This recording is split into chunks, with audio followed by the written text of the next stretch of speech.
Ito ang kwento ng isang bata, na ipinanganak na walang muka, paa, kamay at masti na balat. Na anak ng haring si Daigo na namumuno sa lalawigan ng Kaga. At ngayon ay isisilang na ang ating bida. Konting panahon na lang, aking ginang. Aking ginang, magpakatatag ka, darating ang iyong anak anumang minuto ngayon. Mahal na Buddha, kayo na po ang bahala sa anak ko, sana ay mailabas ko siya ng ligtas, anuman pong kalabasan ay malugod kong tatanggapin.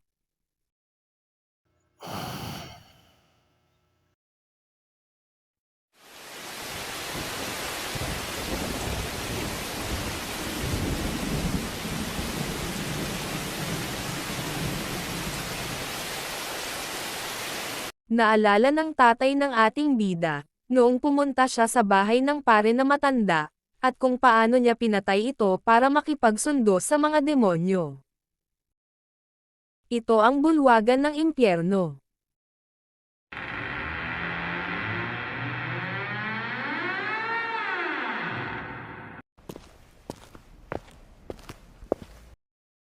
Ginoong Daigo. Kung sino man ang taong tumuntong sa bulwagan ng impyerno na ito ay gumawa ng isang pagpipilian. Upang itakwil ang Buddha at ang mga Diyos na pabor sa mga demonyo. Nakikita kong walang saysay na subukan na pigilan ka. Ngunit pakinggan mo muna ako sa huling pagkakataon. Ginoong Daigo. Ang itakwil ang Buddha ay pagtahak sa landas ng kasamaan. Ito ay ang hindi na maging tao. Kung tatawid ka sa lugar na ito, tiyak na naghihintay sa iyo ang impyerno, sambit ng matandang pare. Pari, nabubuhay na tayo sa impyerno. Ang banal na landas patungo sa Buddha na iyong ipinagdarasal ay wala kahit saan. Pagbabayaran mo ang kahihinatnan. Wala akong pakialam.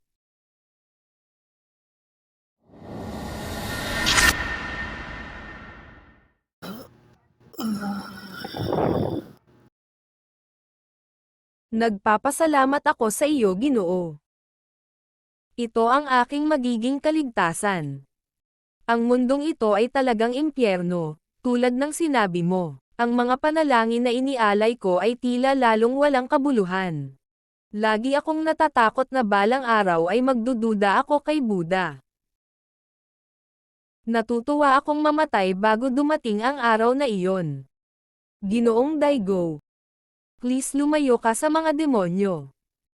Huwag mong hayaang magpasakop ka sa kasamaan.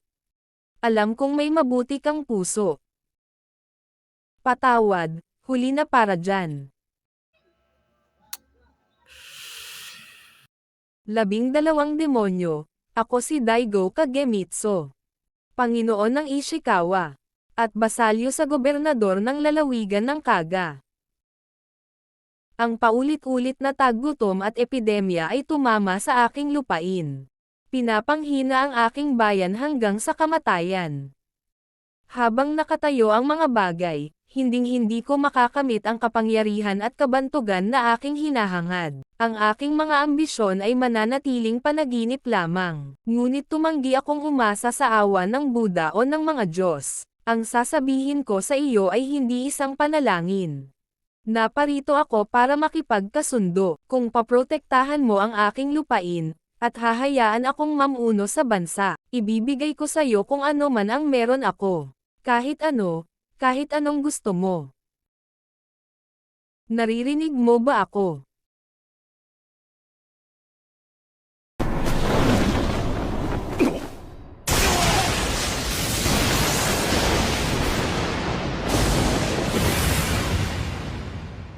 Aking ginang, konti na lang. Diyosa ng awa, protektahan mo ako.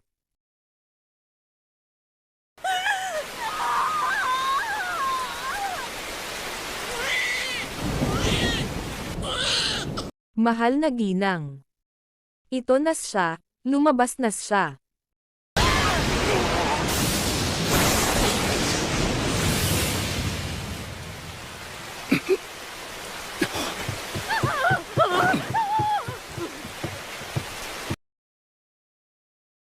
Anong nangyari, o Diyos ko? Ipinanganak ba ang sanggol? Tanong ng haring si Daigo. Oo pero, ano? Sabihin mo na, siya ay ipinanganak, aking Panginoon. Ito ang iyong anak, aking ginang, isang tagapagmana, magaling ka. Ginoong Daigo. Wag.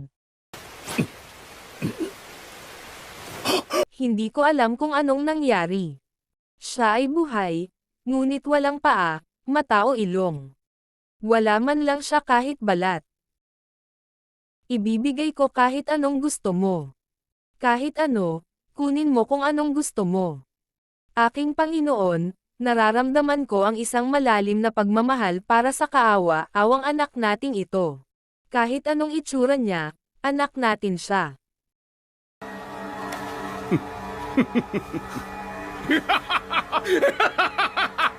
Matutupad na ang pangarap ko. Aking Panginoon. Ang mga demonyo ay sumang-ayon sa aming kasunduan. Hindi mo kailangang mag-alala. Salamat sa pagtitiis sa kanya. Anong ginagawa mo? Tumigil ka. Wag. Kalimutan mo siya, kahit kailan hindi siya mag-e-exist. Aking ginang, hindi ka pa dapat bumangon. Please maawa ka. Hindi siya mabubuhay kahit saan. Hayaan mo siyang mamatay sa aking mga kamay. Tama na. Magkakaanak ka pa, kailangan mo yon. Ang susunod ay magiging tagapagmana ng isang dakilang pinuno.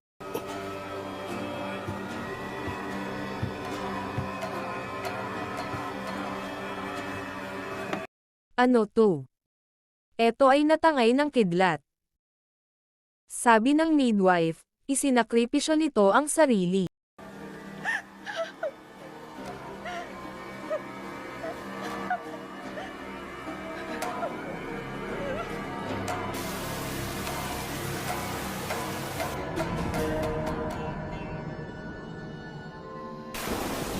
Bulwagan ng impyerno.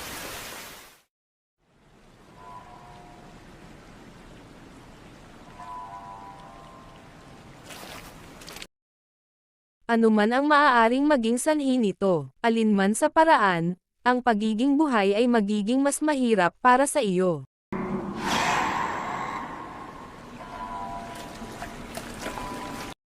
Ngayon, sige mahal, si Buddha na ang bahala sa iyo. Dapat sanay na ako sa ganitong bagay sa ngayon.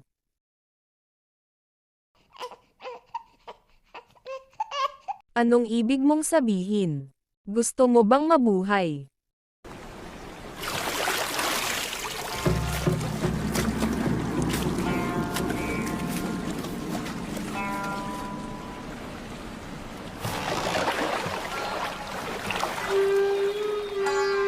Ang natitira ay nasa iyong kapalaran, mahal na bata.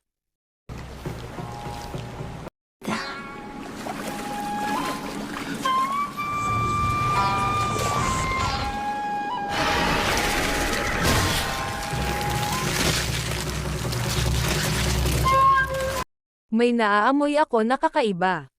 Ang baho ng kasamaan. At mukhang malapit lang siya.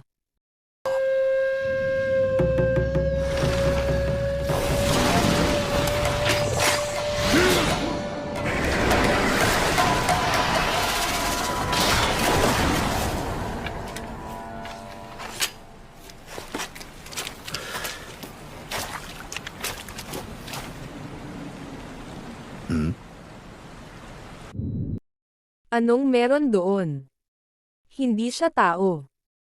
Hindi ko malaman kung ano siya. Gayunpaman, hindi din siya masamang espiritu.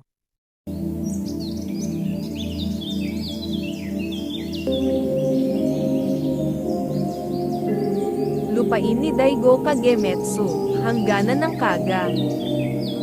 Matapos malampasan ang maraming taggutom, patungo na ito sa kaunlaran. Ngunit ang maliit na kaluluwa, masyadong mahina para sa kahit isang iyak. Tahimik na nawala sa dilim. Walang sino man sa lupain ang nakaalam nito. 16 na taon ang lumipas. Sa oras na iyon, palaging may digmaang ipinaglalaban sa isang lugar. Ang buhay ng tao ay halos walang halaga kaysa sa isang bato sa lupa.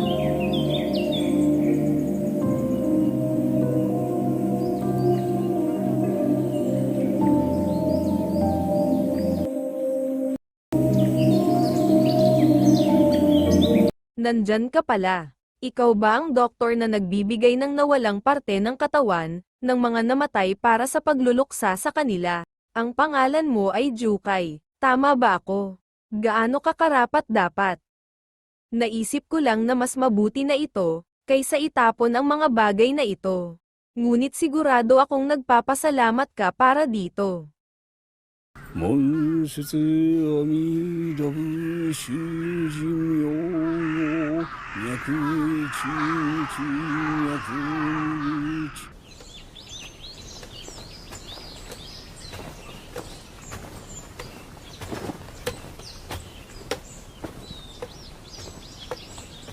Halika tingnan mo. Sigurado ang kalidad ng mga ito galing sa kabisera. Ito ay tunay na seda. Sinuot ito ng isang mayamang prinsesa.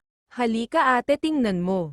At ito ay isang sacred shell mula sa Yamato no Orochi legend. Lahat ng mga ito ay siguradong kwalipikadong mga gamit. Bibigyan kita ng kasunduan. Itatapon ko pa itong mga tuyong isda. Kung sinong mauna, siya ang unang bibigyan ko. Yekes. Nahanap din kita Dororo. Bago ko ituloy ang video, please follow, like and share. Thank you. Ito ang kargada natin, di ba? May pruweba ka ba? Tumahimik ka, sabi mo nagugutom ka, kaya kinuha ka namin para bantayan ang mga paninda namin. Ito ang iyong karaniwang ginagawa, naririnig namin. Ikaw ay maliit na bastos. Ilang lalaki ang nagtanong sa akin, para siguraduhing binayaran mo ito. Kasalanan mo ang pagiging walang muwang at alam. Dapat matuto ka para sa akin. Tama, babayaran mo ito, tulad ng isang matanda. Huminto ka, maliit na pilyong bata. Habulin mo ako kung kaya mo. Bumalik ka dito. Sige habulin mo.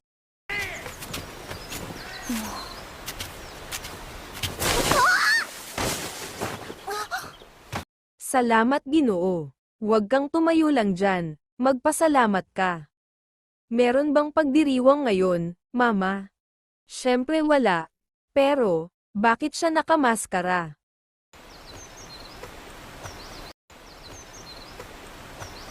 Saan siya nagpunta? Grabe ang baho. Ano ito? Oh, tae. Dumi ng kabayo.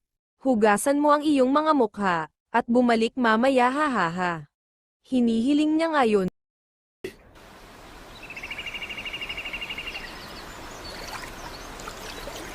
Haha ang saya nun. Nakakapanghinayang yung mga gamit na nakuha ko, pero okay lang masaya naman. O mabuti, pupunta na lang ako sa susunod na mauuto ko. O bakit ano yun, hindi mo ba mahanap ang iyong mama? Gutom ka ba? O sige. Wag, kailangan mong matutong mamuhay sa sarili mo ngayon. Wala itong maitutulong sa iyo, matuto kang maghanap ng sarili mong pagkain. Sakin ka na ngayon Dororo. Hoy bitawan mo siya. Sa iyo ba siya, magbabayad din siya sa ginawa mo. Itigil mo yan, gawin mo kung anong gusto mong gawin sakin.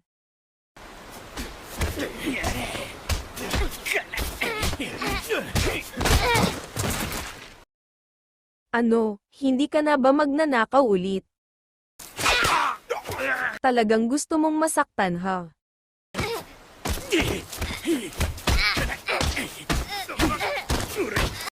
Tama na. Huwag ka na ulit magpapakita dito, naiintindihan mo ba ako? Hindi. Kahit sino walang pwede mag-utos sakin. Ako ang masusunod kung saan ko gustong tumira. Gusto mo bang mamatay ha? Humanda ka sakin. Dalhin mo sa akin yung banig, ibabalot ko siya. Okay, boss.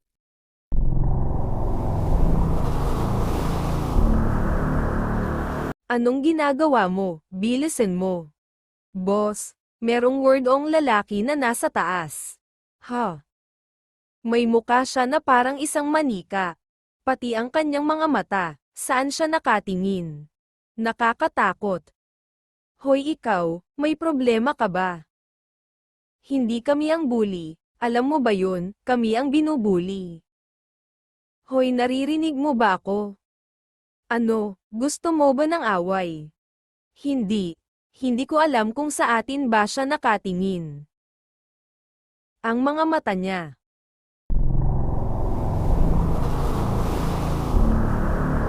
Nakatingin siya sa likod natin.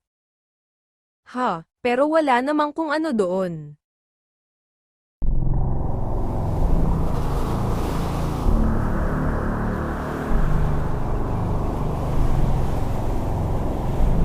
Basura lang naman yan.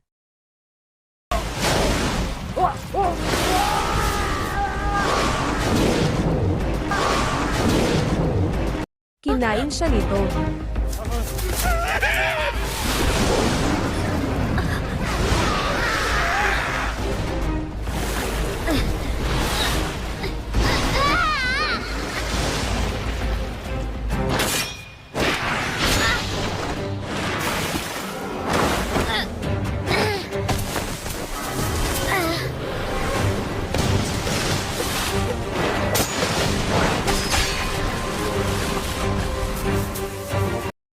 Hindi siya nakatingin, pero paano yun nakikita niya pa din ang halimaw?